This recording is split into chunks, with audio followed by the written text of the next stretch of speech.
Hello, नमस्कार. रूपा जगताप रेसिपीमध्ये आपल्या सर्वांचं खूप खूप स्वागत. आज आपण पापलेट बनवणार आहोत. पापलेट आपण ते फ्राय वगैरे करणार नाहीत. ज्यांना कोलेस्ट्रॉलचा प्रॉब्लेम असतो, ज्यांच्या अंगामध्ये जास्त कोलेस्ट्रॉल जमा झालं असतं, त्यांच्यासाठी आपण हे पापलेट असे असे पोकळ करून घेतलेत. हे भरपूर सारी कोथिंबीर घेतली, आपण धुवून घेतले. आणि हा पुदिना आहे थोडासा, ह्या मिरची आहेत. आपल्या आवडीनुसार तिखट करायचं आहे. आणि हा लसूण आणि हे अद्रकचा तुकडा एक आहे. आपण हे सर्व वाटून घ्यायचंय. एक चमचा मीठ टाकायचंय आणि अर्ध लिंबू पिळून घ्यायचंय. तेल टाकायचं. अजून हे टाकलेलं आहे, मीठ आणि लिंबू टाकलेलं आधीच. अजून एक चमचा तेल टाकायचं आपण त्यामध्ये. आपण इकडे हळद मीठ थोडंसं घेतले आणि याच्यामध्ये थोडंसं तेल टाकायचंय, लावून घ्यायचं. आपण इकडे हा पापलेट, आपण ही केळीची पानं घेतलीत, ती स्वच्छ धुवून घेतलेली आहेत. त्यांना थोडंसं आपण हे गॅसवरती हलकसं गरम करून घ्यायचे. हे केळीची पानं बघा, गरम करून घेतल्यामुळे कशी नरम नरम झालेत बघा.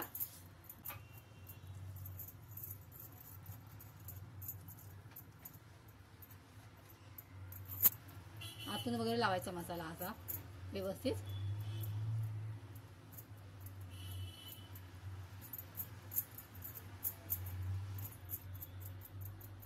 इकडे असा मसाला लावला.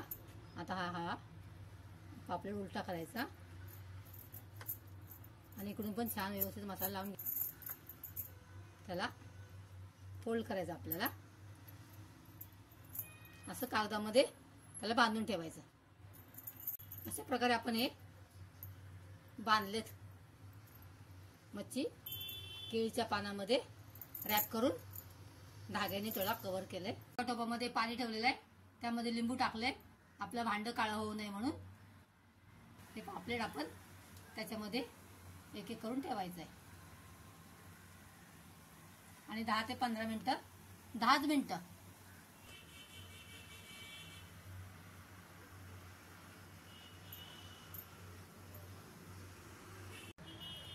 5 मिनिटं झालेली आहेत.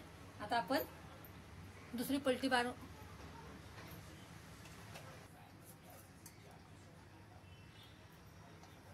असं हळूच पलटी मारायची. 5 मिनिटं इकडे होऊ द्यायचे.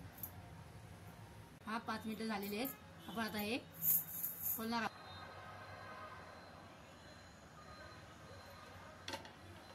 मग छान पानांचा कलर पण बदली झालाय. आपण इथे गॅस बंद करणार आहे. आपण थंड झाल्यावरती बाहेर काढूया. आपले थंड झालेले आहेत.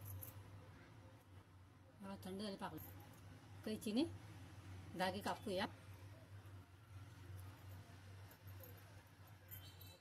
बघा तुम्हीच.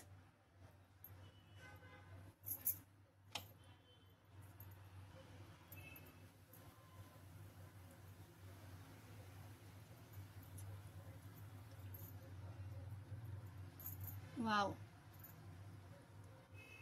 बघा मस्त सुंदर असं छान शिजलेलं बघा. आणि दिसतंय पण सुंदर. जबरदस्त टेस्ट, जबरदस्त टेस्ट. असे आपले वाफेवरचे पापलेट तयार झाले आहेत. ज्यांना कोलेस्ट्रॉलचा प्रॉब्लेम आहे त्यांच्यासाठी ही डिश खूपच उपयुक्त अशी आहे. त्या पानामध्ये टाकून. तुम्हाला माझी ही रेसिपी आवडली असल्यास लाईक आणि सबस्क्राईब करा आणि माझे व्हिडिओ बघत राहा. नवीन असाल तर नक्की सबस्क्राईब करा. व्हिडिओ आवडल्यावर भेटूया एका नवीन रेसिपीसह. तोपर्यंत बाय. Thanks for watching. नमस्कार.